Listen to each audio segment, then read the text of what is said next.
Thanks for joining us. I'm Lance Fieser. The U.S. will avoid an unprecedented default after Congress approved a bill to lift the nation's debt limits. The measure raises the debt limit through January 1st of 2025. It also caps non-defense spending, cuts some COVID-19 relief funds, and increases work requirements for some food stamp recipients. Both Republican and Democratic leaders declared it a victory for their parties, even with opposition from hardline Republicans and progressive Democrats.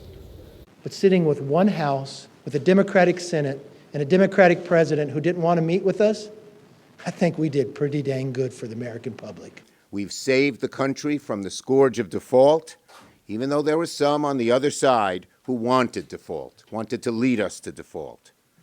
We may be a little tired, but we did it. Here's how Wisconsin's congressional delegation voted. Representatives Brian Stile, Derek Van Orden, Scott Fitzgerald, Glenn Grothman, and Mike Gallagher okayed the deal, as did Senator Tammy Baldwin. Representatives Mark Pokamp, Gwen Moore, and Tom Tiffany, as well as Senator Ron Johnson, voted no. I had a chance to talk with Senator Johnson just days before the vote. And joining us now is Senator Ron Johnson. First off, thanks so much for the time here today, Senator. Happy to join you. All right, let's start by talking about the debt ceiling. You've called it a phony crisis at one point. What did you mean by that?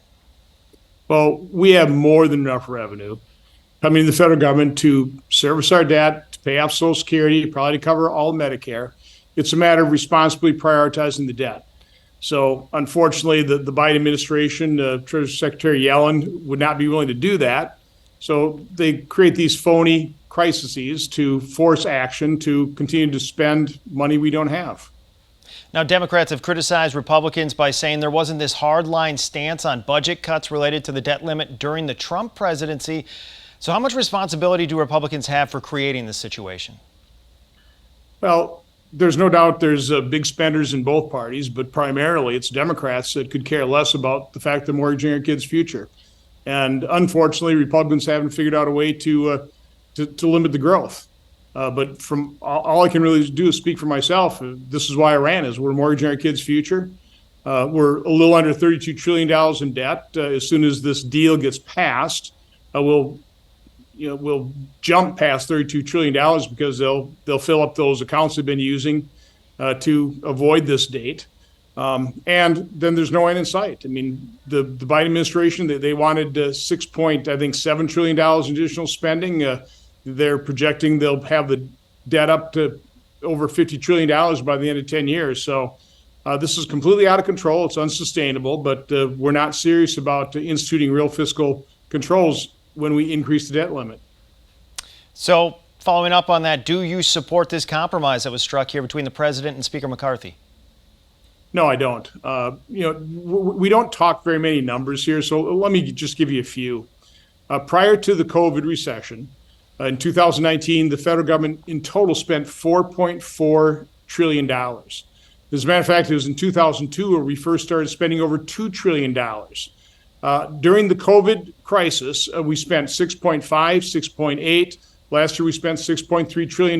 Now, if we just take the 2019 baseline, $4.4 trillion, and grow it by population growth and inflation, and of course, inflation's been very high because of Biden's massive deficit spending over the last couple of years, we would be spending about $5.1 trillion would be a reasonable baseline for total spending. But instead, we're locking in something like about $6.2 trillion baseline. It's completely out of control.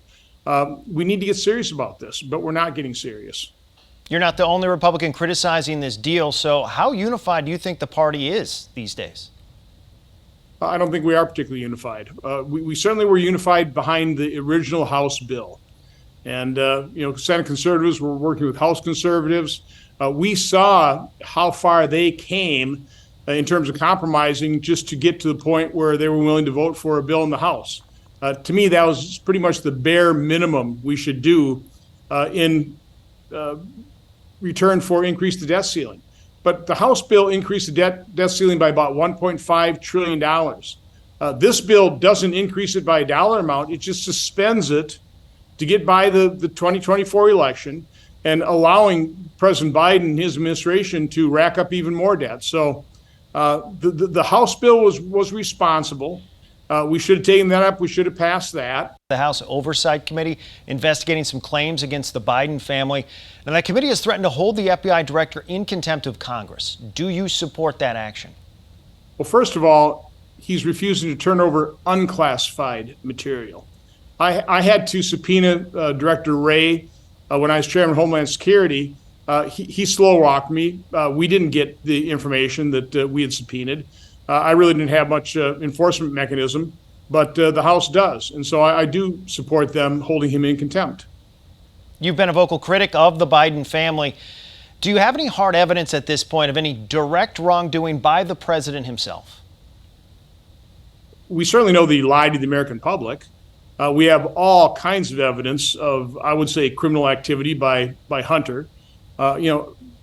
Soliciting and paying for prostitutes that are sex trafficked through an international sex trafficking ring, I would think that's a crime. There's all kinds of information, hard evidence of millions of dollars being wire transferred. Sure looks like some kind of money laundering operation. So the Biden family just looks corrupt, sleazy, involved in influence peddling, conflict of interest. Do we have direct evidence of President Biden? Not yet, but we don't have a serious investigation, doesn't look like, on the part of Department of Justice and the FBI. And that's one of the things we need to get to the bottom of in terms of these whistleblowers providing information and then being retaliated against. So we have plenty of evidence of, I would say, corruption within the FBI, Department of Justice. I think illegal behavior on the part of Hunter Biden, and the extent that President Biden knows about these things. We already know he's lied when he said that he never talked to Hunter Biden about his overseas business connections.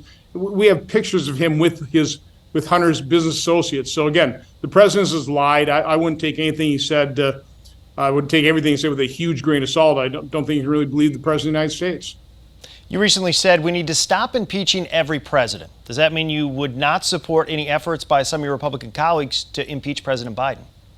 Well, it totally depends on the circumstance. But no, I think we've come to a really bad place in this country where we've politicized these things to the extent that we have. But when you have, verifiable wrongdoing, and we have that on the part of Hunter Biden, we certainly have it on, from my standpoint, the part of President Biden as well, lying to the American public. Whether it's impeachable or not, that's really not the issue. Unfortunately, the media was corrupt and complicit in covering up for the Bidens as well. I think they continue to do so. Wanted to shift gears here to Wisconsin as well. Abortion, a huge topic of conversation. In the past, you've called for a statewide referendum. I actually designed a referendum ballot that would have 10 ballot choices, starting at conception, then 1 month, 2 month, all the way up through birth. And so what I do plan on doing is holding events where we have somebody who's advocating for the pro-life position, somebody who's advocating for the pro-life, and then I'd like to hold a sample referendum and see what it would look like. It's been too long where we have not had the type of discussion, the type of education of the public. And in the end, I want we, the people, the voters of Wisconsin, to decide this. I didn't want 9 justices. I didn't want 535 members of Congress or 132 members of the Wisconsin legislature. I want we, the people, to do this through a one-time single-issue referendum. All right. Senator Ron Johnson, I want to thank you so much for the time here today. Have a good day.